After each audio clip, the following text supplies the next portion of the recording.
is a wonderful prize to run because it is about politics, but he did great novels, great fiction writing, as well as great reporting and great essays in that long English tradition of skepticism. And we are really excited tonight that we got to launch us in a proper Orwellian way, as it were, a reading from Burmese Days, an incident in Rangoon, which was written by Dominic Sandbrook, and Alan Cox, who you may have last seen in Frost Nixon, but who I saw in a wonderful series of Orwell-based plays in the summer, is going to start us off with a bit that takes us straight back to Orwell's own, as it were, Burma in the 1930s. An incident in Rangoon, handwritten in pencil. Here for a while I abandoned autobiography and commenced fiction writing. That is, the main facts of the story here told are known to me, and I have supplied the rest out of my imagination. I take so much trouble because this chain of events led to my downfall. Not, however, by any real poetic justice, but simply through coincidence. Nevertheless, I am, after all, here in Njorngleven for my own fault. If this mischance had not come my way, it was bound to have been some other. My own temperament, way of living, made sure that I would fall into any trap of this kind that fortune laid me. One night then, soon after I went to Kyorktada, I called for poker dice in the club. Lackerstein and I were arguing about who should call for drinks, each maintaining that it was his own turn. Very well, said I, we'll toss for it. Who would have called? Boy, bring poker dice. No poker dice, sir. What, no poker dice? No, sir. Last Secretary Saab stopping, sir. Secretary Saab telling me throwing away poker dice, sir. Damn high hand, damn. The next day, I ordered a set from Rangoon. The evening of the day they arrived was an evening of torrential rain, which hammered onto the roofs with deafening and dreary persistence. It was the last onslaught of wet rain. When I got into my car to go to the club, I remembered the poker dice and took them along with me. Found the club empty and spent a dismal hour smoking cigarettes, reading the shiny papers, while the stupid rain still poured down out of the skies. 8 o'clock cleared up suddenly, and at 1:15, when I was about to shout for my car, Tian Shui came in, and we had a drink together. Tian Shui began fingering the leather dice box.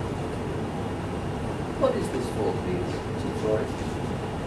It is a game, I said, designed for men whose men's are unequal to the strain of thought.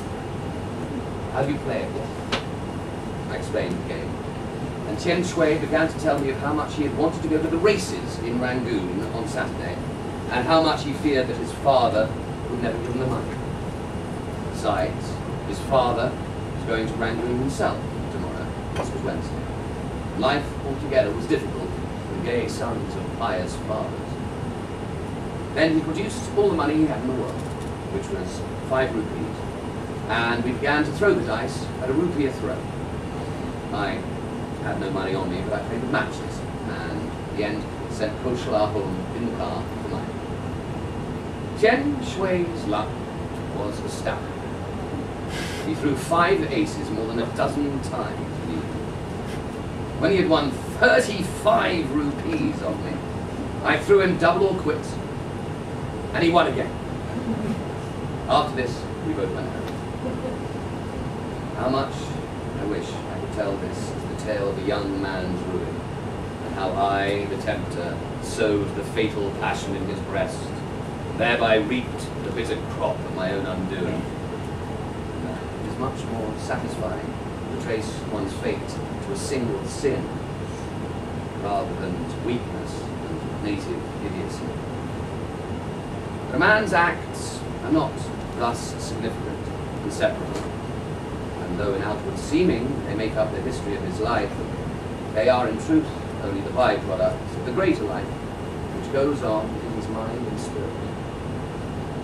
The fact which matters is not that I supply Tian Shui with money to gamble, and that his gambling led by chance the detection of my misdeeds, but that I was a fool, a scoundrel, who must have destroyed himself, not in one way, then in another.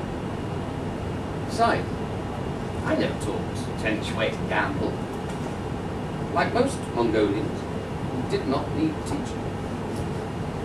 It was a native taste of the people, as drunkenness does. Next morning, Bar Sane came to the office with a sad face and a grimy sheet of ruled notepaper which said that his little brother was dying and he must come to Rangoon at once.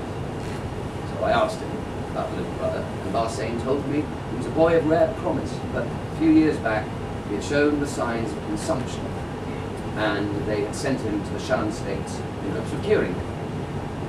This and the doctor's bills were a great strain on the family. Bar Sane himself had had to leave the shop where he was learning engineering to take up a clerkship. A little brother who knew better, and they sent him from place to place, never abandoning home. At one time he stayed with Bar Sane himself, and Bar Sane, though he worked all day, often had to stay half the night at the sick boy's bedside. So he was tired at his work, and he was dismissed from that office for idleness. And there was a long period of months when the brother grew rapidly worse for lack of comforts and medicine. And now, the last hope, they had brought him to the Rangoon hospital. But it was of no use. And Bar Sane wished only to see his brother alive the last time and close his eyes when they could see no more.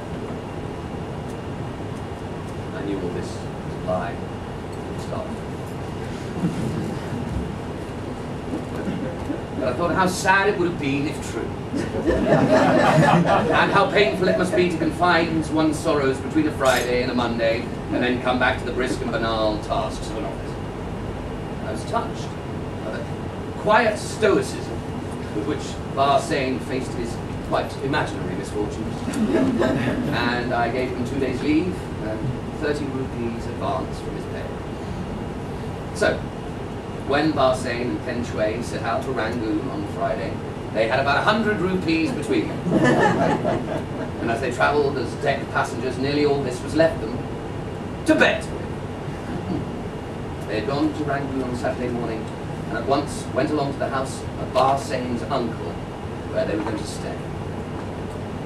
The uncle was a head clerk in the government office, drawing about 200 rupees a month. He had a nice house in Kemendee and a daughter at school who talked English and wore European clothes.